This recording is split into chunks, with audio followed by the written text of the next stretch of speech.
Hello everyone and welcome back to my channel. So what are going to do today? Today I have come with some different topic which is for small children or toddlers. Actually my child is also studying in junior KG, so I have thought that I might have been able to help mothers. So this video may be helpful for you or your child that they were practicing summer vacation. As you know that summer vacation क्या है? Summer vacation are meant for fun and full of enjoyment that are pleasurable, at the same time more educative. खुशी के साथ साथ education भी होनी चाहिए, लेकिन कैसी एजुकेशन जिसमें कि बच्चा भी इंटरेस्ट ले, ये नहीं लगे कि उसे बर्डन दिया जा रहा है पढ़ाई का। इसीलिए मैं ये आपके लिए लेके आई हूँ। As you know that children must be study an hour in the day. 1 घंटा तो ज़रूर दिन में बच्चे को पढ़ना चाहिए, तो उसके लिए मैं ये छोटे बच्चों के लिए वर्कशीट लेके आई हूँ जो कि मदर्स के लिए हेल्पफुल होगा और बच्चों में भी इंटरेस्ट क्रिएट होगा। वर्कशीट बनाने के लिए भी उसके लिए भी एक रीज़न था कि क्या रीज़न था वर्कशीट बनाने का, कि सबसे पहले बच्चे को खुशी होनी चाहिए, एक हैप्पी होना चाहिए बच्चा। वर्कशीट बनाने के कारण क्या होता है कि वर्कशीट बनाने से, उसमें एक्टिविटी वर्क देने से बच्चे में क्या होता है, इमेजिनेशन बिल्डअप होता है, उसमें क्यूरियोसिटी आती है, उत्सुकता बढ़ती है, एक्टिविटीज़ उसकी ज़्यादा होती है, उसमें एक्टिविटीज़ ज़्यादा होती हैं, उसे करने के लिए बच्चा बहुत मीन्स की इंटरेस्ट लेता है, कॉन्फिडेंस लेवल उसका बढ़ता है और अवेयरनेस भी उसकी राइज अप होती है। तो इसीलिए मैंने ये वर्कशीट लेके आई हूँ आपके लिए। होप दैट कि ये वर्कशीट आपके बच्चों के लिए और आपके लिए हेल्पफुल रहेगी। सो मेरा पहला वर्कशीट है कि match the capital letter with small letters. कि आपको बच्चों को, जैसे बच्चे ने पहले नर्सरी क्लियर किया हुआ है, नर्सरी का ही स्टार्टिंग आपको इस तरह से देना है कि नर्सरी का ही वो रिपीट करे। ऐसी वर्कशीट बनाइए कि पहले उसे नर्सरी का थोड़ा थोड़ा रिपीट कीजिए, उसके बाद आगे बढ़ते जाइए जिस तरह से वो स्कूल में पढ़ रहा है, लेकिन उसे एक्टिविटी के थ्रू ही ये लर्न करवाइए। जैसे match the capital letter with small letter. Capital letter एक तरफ दिए हुए हैं, दूसरी तरफ स्मॉल लेटर्स दिए हुए हैं, बस बच्चे को कहना है कि आपको मैच करने हैं।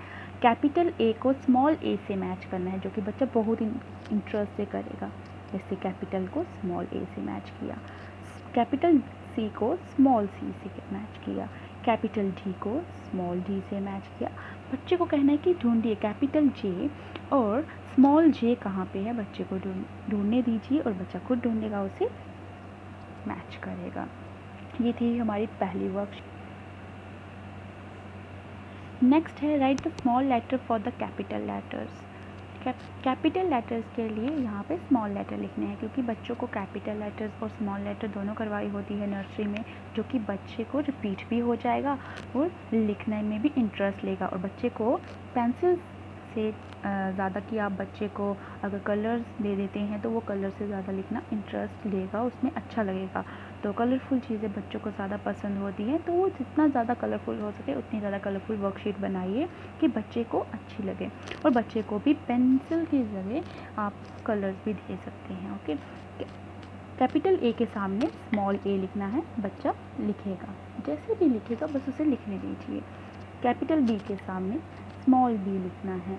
बस यहाँ पे आपको एक्टिविटी जब वर्क देते हो, वर्कशीट बना के देते हो, उसमें बच्चे की राइटिंग नहीं, पहले सिर्फ देखिए कि क्या बच्चे को इस बारे में नॉलेज है कि नहीं, बस हमें ये देखना होता है। उसके बाद राइटिंग आती है जब आप स्कूल वर्क या होमवर्क करवा रहे होते हो। Next is H, capital H के सामने स्मॉल एच लिखना है, तो बच्चा स्मॉल एच लिखेगा। आप उसको कलर दे दीजिए, उसके हैंड ओवर कीजिए कलर, तो वो करेगा। नेक्स्ट मैंने बनाया है इस तरह से, जितना कलरफुल, जितना पिक्चर्स बना के आप वर्कशीट बनाओगे, बच्चे को बहुत ही ज़्यादा इंटरेस्ट क्रिएट करेगा। Match letter with pictures. Pictures को देखिए, बच्चे को रिकॉग्नाइज करनी है पिक्चर और पहचानना है कि ये किस लेटर के साथ मैच करता है, ये क्या है। बच्चे को पूछना है कि व्हाट इज़ दिस की, तो बच्चा पहचानेगा कि ये ग्रेप्स हैं। तो ग्रेप्स में जी किस लेटर से बनता है, ग्रेप्स, जी फॉर ग्रेप्स, क्योंकि हम जब उसे बच्चे को लेटर पढ़ाते हैं तो हम यही बोलते हैं, A for apple, B for ball और बनाना, सी फॉर कैट, इस तरह से पढ़ाते हैं। तो पहले आप बच्चों को सिंपल दीजिए। This is apple, apple, A for apple, तो बच्चा इस तरह से मैच करेगा। This is mango, M for mango, क्योंकि बच्चे को नॉलेज होता है, बच्चे को पता होता है कि हमने एम फॉर मैंगो ही पढ़ा हुआ है, तो बच्चा वही करेगा। Okay, our next worksheet is read the letter in front column and circle the same in next row। आपको जो फर्स्ट कॉलम में लेटर दिया है उसी को देखना है और बच्चे को समझाना है कि जो फर्स्ट कॉलम में दिया है और जो नेक्स्ट रो में देखिए कि कितनी बार, हाउ मेनी टाइम्स, ये कितनी बार लिखा गया है, कितनी बार इसे लिखा गया है, उसे सर्कल कीजिए। बच्चे को पहचानना है, ये डी है, स्मॉल डी, क्या ये स्मॉल डी है, नहीं, क्या ये स्मॉल डी है, नहीं, क्या ये स्मॉल डी है, हाँ। तो इस तरह से बच्चे को पूछिए और बच्चा इजीली इसे करेगा। क्या ये स्मॉल डी है, नहीं, क्या ये स्मॉल डी है, हाँ, इसे सर्कल कर दीजिए। इस तरह से बच्चा ये बहुत आसानी से करेगा और बहुत ही मन लगा के करेगा, और साथ में बच्चे की रिवीजन भी हो रही है, बच्चा पढ़ भी रहा है, साथ में कुछ सीख भी रहा है। उसके हाथ में बस आप कलर दे दीजिए, डिफरेंट कलर दीजिए। अगर आपने एक लाइन में उसे एक कलर दिया है तो नेक्स्ट करते समय आप उसे दूसरा कलर दे दीजिए। वैसे ही आई है, आई को ढूंढिए, कितनी बार लाया गया है आई, 1 2 टाइम्स आई, उसे सर्कल कर दीजिए। एम है, एम को सर्कल कीजिए, ढूंढिए एम कहाँ है, बच्चा ढूंढेगा एम, उसे सर्कल कर दीजिए। इसी तरह से ये वाली वर्कशीट भी आप बच्चे को ज़रूर दीजिएगा, इससे बच्चे को कंसेप्ट क्लियर हो जाएगा कि बच्चा, कुछ बच्चे होते हैं कि लेटर्स को पहचानने में, रिकॉग्नाइज करने में थोड़ा उनको डिफ़िकल्ट लगता है, तो वो इजीली कर पाएंगे, सीख लेंगे। Next is complete the series. यहाँ पे है कि सीरीज़ को कंप्लीट करना है। इससे क्या होता है कि बच्चा व्हाट कम्स आफ्टर सीखा होता है नर्सरी में, या व्हाट कम्स इन बिटवीन, वो भी इसी के अंदर आ जाते हैं, जिससे कि बच्चा वो दोनों चीज़ें एक ही क्वेश्चन में कर लेगा। अब मैंने उसे ए लेटर लिखा है, लेकिन उसे हार्ट के अंदर दिया है। कुछ इस तरह से डिफरेंट चीज़ बना के सर्कल के अंदर लिखिए, ट्रायंगल बना के लिखिए, इस तरह से थोड़ा बना के लिखिए, और डिफरेंट कलर से, अलग अलग कलर से, और अलग अलग कलर यूज़ कीजिए। ए के बाद क्या आता है, बच्चा लिखेगा बी, और सिंपल उसे बी लिखना है। सी लिखने के लिए उसे दूसरा कलर हाथ में दे दीजिए। बी के बाद क्या आता है, सी, तो उसे दूसरा कलर दे दीजिए, वो वहाँ पे सी लिखेगा। सी के बाद क्या आता है, डी, तो डी लिखने के लिए उसे कोई और कलर दे दीजिए। बच्चा बहुत इंटरेस्ट से करेगा ये एक्टिविटी। इसी तरह से एफ के बाद क्या आता है, जी, जी के बाद क्या आता है, एच, एच के बाद क्या आता है, आई, आई के बाद क्या आता है, जे। इस तरह से आपको ये एक्टिविटी वर्क भी बच्चों को करवाना है, और ये बच्चे बहुत ही इंटरेस्ट से करेंगे। आप एक बार प्लीज़ करवा के देखिए। My next worksheet is circle the letter B from the picture of the tree।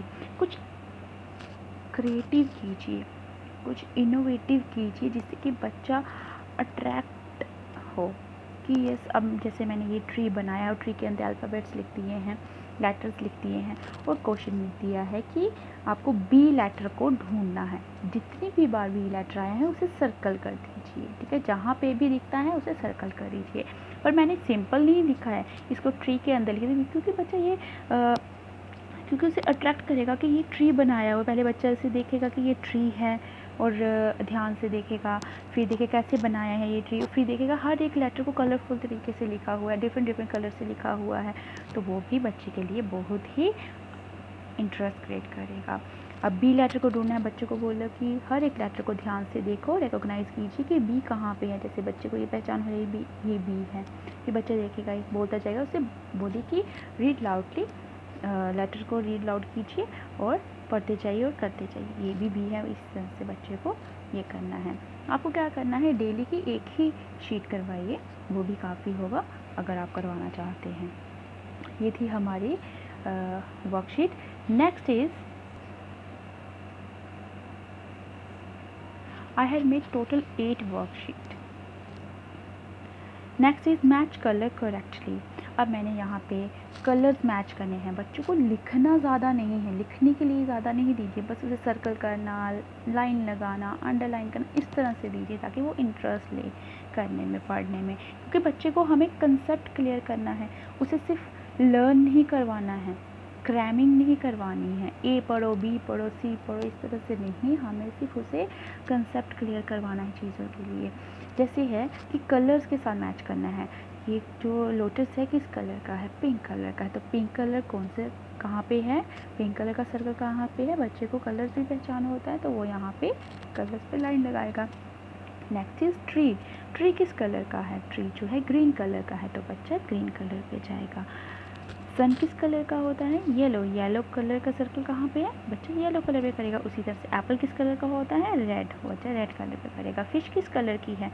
तो ऑरेंज कलर की है. तो ऑरेंज कलर कहाँ पे है? बच्चा उससे करेगा. मैच करने के लिए बच्चा बहुत ही ज़्यादा आगे होता है. उसे अच्छा लगता है ये लाइन लगाना, सर्कल करना, इस तरह से ढूंढना, कुछ चीज़ों को फाइंड आउट करना. तो वो चीज़ें ज़्यादा बच्चे करते हैं. लिखने से ज़्यादा आप जो भी एक्टिविटी वर्क बनाएं, जो भी वर्कशीट बनाएं, उसमें लिखने से ज़्यादा 1 या 2 शीट आपकी लिखने वाली होनी चाहिए. ज़्यादा आप उसे सिर्फ एक्टिविटी ही दें. Next and last worksheet is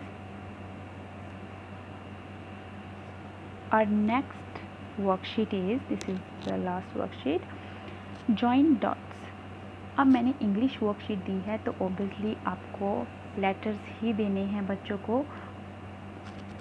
dots दिए हैं, लेटर्स लिखे हैं, बच्चे को रिवाइज भी हो जाएगा. बच्चा इसे लाउडली पढ़ेगा, साथ में लाइन लगाता जाएगा जिससे कि पिक्चर ड्रा हो जाएगी. और जब पिक्चर ड्रा हो जाएगी तो बच्चे को पूछा जाएगा ये क्या बना हुआ है. तो बच्चा बहुत इंटरेस्ट लेगा कि उसने लाइन ड्रा करते करते क्या किया कि एक पिक्चर को ड्रा कर दिया. तो वो बच्चा ये ज़रूर पसंद करेगा. और डेफिनेटली आप वर्कशीट में, अपने लास्ट वर्कशीट में ऐसा जॉइन डॉट से रिलेटेड एक्टिविटी वर्क ज़रूर रखें अगर आप बच्चों को वर्कशीट दे रहे हैं. उसी तरह से बच्चे को कहिए ये ए फॉर एप्पल है. यहाँ से स्टार्ट करोगे, बोलते जाइए ए फॉर एप्पल के बाद क्या आता है? B for ball. और यहाँ से डॉट के साथ डॉट को मैच करते जाइए. बी फॉर बॉल के बाद C for cat. C for cat के बाद D for dog. D for dog के बाद E for elephant. E for elephant के बाद एफ फॉर फैन. इस तरह से डॉट को मैच करते जाइए, कनेक्ट करते जाइए.